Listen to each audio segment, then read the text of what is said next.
একসময়ের তুখোর অলরাউন্ডার জীবন্ত কিংবদন্তি স্যার ভিভিয়ান রিচার্ড আবারও ফিরছেন বিশ্বকাপে।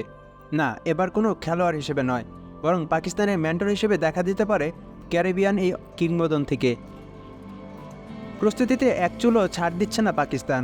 আসন্ন টি-20 বিশ্বকাপের প্রায় সকল ধরনের প্রস্তুতি নিয়েছে তারা।